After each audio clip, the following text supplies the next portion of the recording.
Salut les amis, dans cette vidéo vous aurez en exclusivité l'analyse de l'ensemble des matchs de la Bundesliga, de la Premier League, de la Ligue 1, du championnat espagnol, du championnat turc, de la Série A, du championnat belge et du championnat suisse. Il peut arriver que je touche quelques matchs de Pays-Bas pour vous donner mon point de vue général. Et après, comme d'habitude, demain matin, je vous donne une vidéo dans laquelle vous aurez mes différents coupons. Je tiens à souligner que demain, mes coupons seront spécialement basés sur des paris individuels. Voilà, il y a beaucoup de matchs, je vais dire, des derbies demain. Voilà, de sorte que je n'ai même pas envie de faire des paris combinés. Avec des paris individuels, on peut bien atteindre l'objectif demain. Je vous remercie et je vous invite également à rejoindre le groupe Telegram où je partage pas mal de choses. Débutons avec les derbies anglais. Demain, il y a beaucoup de derbies en Angleterre, tellement que je suis excité à commencer par là. Le premier match se joue à 12h entre Chelsea et Arsenal. Arsenal est le leader actuel de la Premier League, alors que Chelsea cherche à se placer dans le top 4. Ici, au niveau de la forme, actuellement, aucune équipe n'est en forme en Angleterre qu'Arsenal. Mais Arsenal reste une équipe qui quand même encaisse dans pratiquement chacun de ses matchs.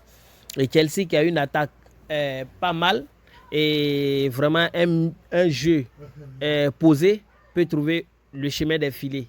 Et doutant que Arsenal peut perdre le match, je pense que c'est la victoire ou nul d'Arsenal. D'où les deux équipes vont marquer parce que je suis convaincu que Chelsea va marquer. Donc mon pronostic, c'est les deux équipes marquent dans ce derby. Le second, c'est entre Aston Villa et Manchester United. Ici, le niveau actuel de Aston Villa nous a tous dessus avec un recrutement très ambitieux lors du mercato.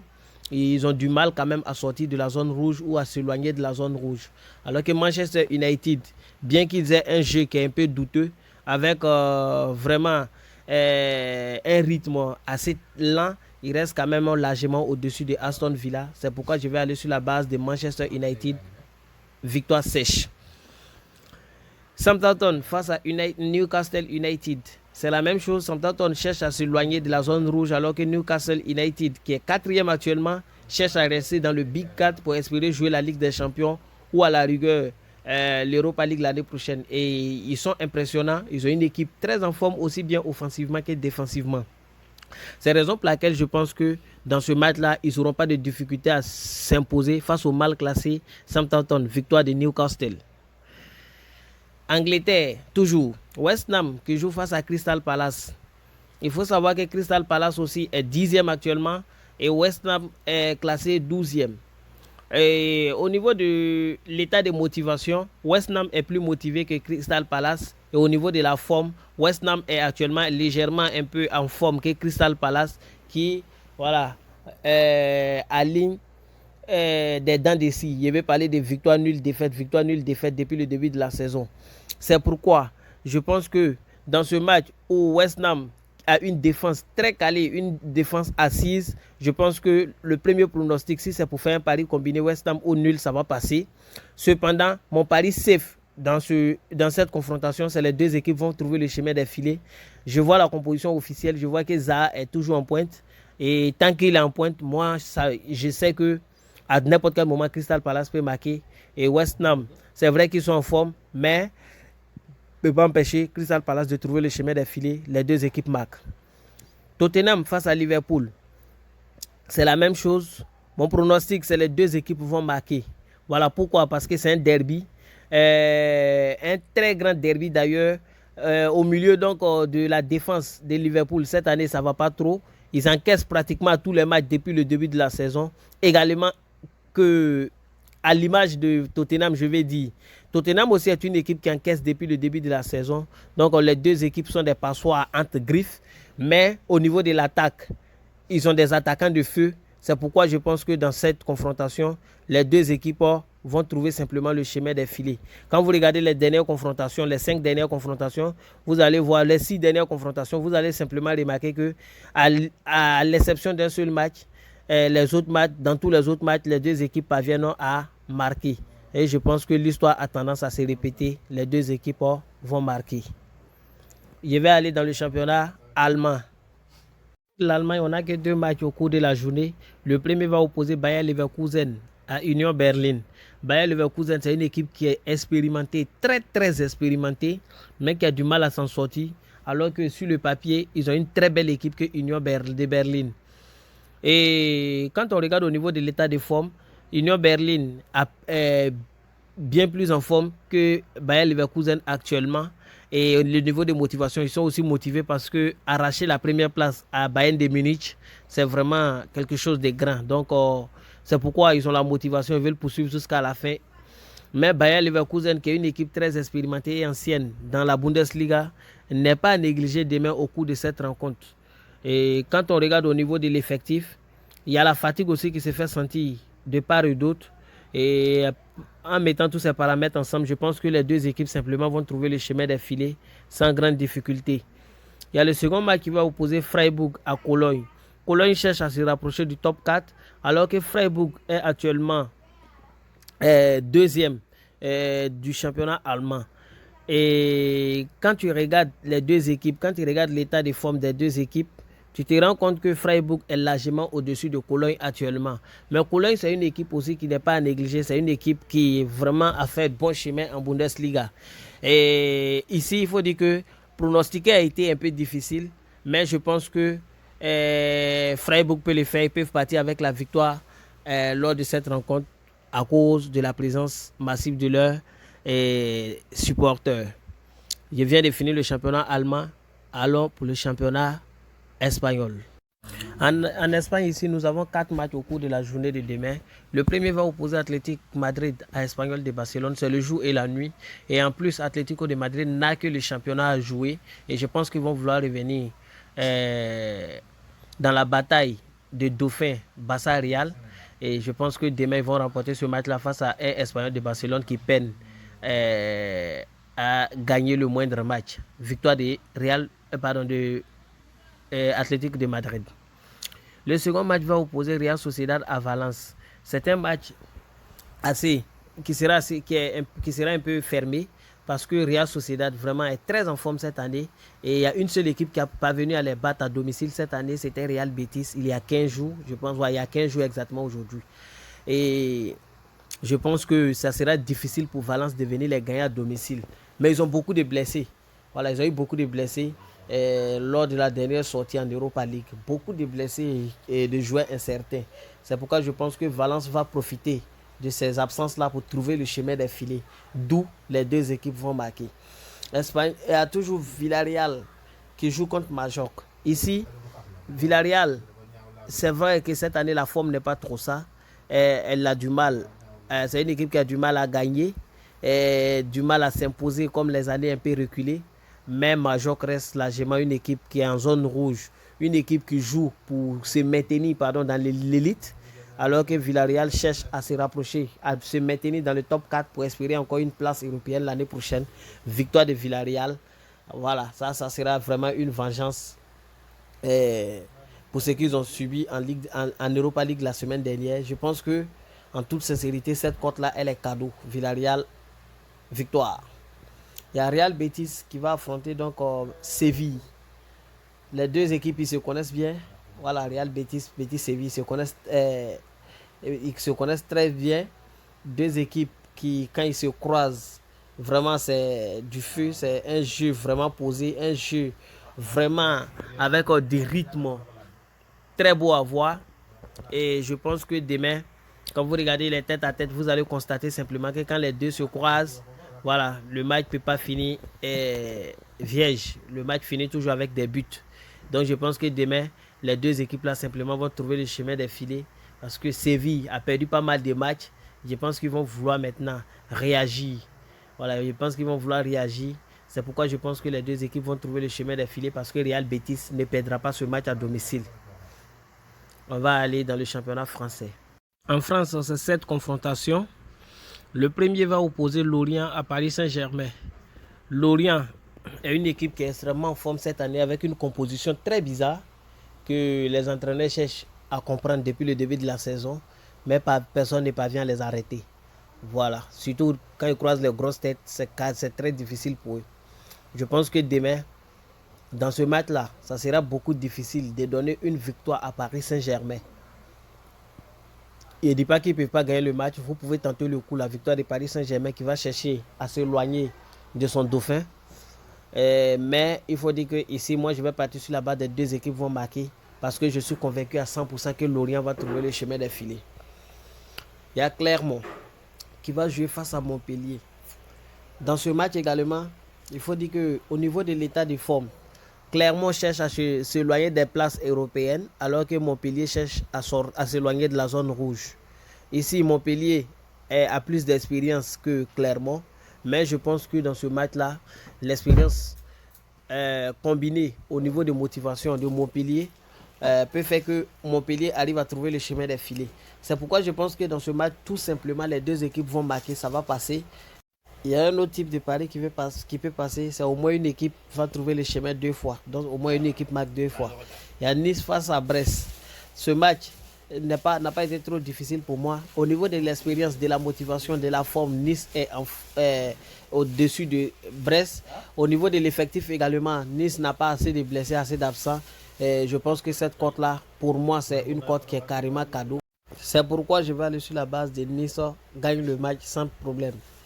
Il y a Reims qui joue face à Nantes. Dans ce match-là, il aura beaucoup de fautes. Voilà, dans ce match, ce que j'ai vu, j'ai vu plus de 23,5 fautes, tout simplement. Je ne vais pas faire trop de commentaires là-dessus. Il y a Monaco qui va jouer face à Toulouse. Dans ce match également, j'ai regardé, j'ai analysé. Monaco est un peu en forme que Toulouse. Mais je pense qu'il y a deux types de paris qui peuvent passer dans ce match. Le premier, c'est le carton rouge. Et le second, c'est un penalty. C'est pourquoi je vais aller sur la base pour minimiser le risque de carton rouge ou penalty dans le match. Voilà, l'option est un peu en bas. Pour ceux qui jouent avec un XBet ou un LeanBet, vous partez tout juste en bas, vous allez voir expulsion ou penalty. Voilà, vous prenez ça, la cote tourne autour de 2. C'est une cote cadeau, je pense que ça va se faire. C'est là que prend fin le championnat français pour la journée de demain. Au niveau de l'Italie, le premier match va opposer Bologne à Torino. Dans ce match, il faut dire que les deux équipes sont collées. C'est le 9e qui affronte le 10e. Au niveau de l'état de forme et de motivation, il n'y a pas d'avantage d'une équipe par rapport à une autre. Au niveau de l'effectif aussi, c'est la même chose. Les deux équipes sont moins fatiguées également. Je pense que dans ce match, simplement, les deux vont trouver le chemin des filets. Il y a Monza qui joue face à Hellas Vérone. Dans ce match, Monza est un peu en forme que Hellas Vérone, mais moi je ne crois pas à une victoire de Monza face à Hellas Vérone, parce que dans ce match, je sais que c'est l'expérience qui va vraiment jouer ce match. C'est pourquoi je vais aller sur la base de la victoire ou nul d'Hellas Vérone, parce que je ne pense pas qu'ils vont perdre ce match.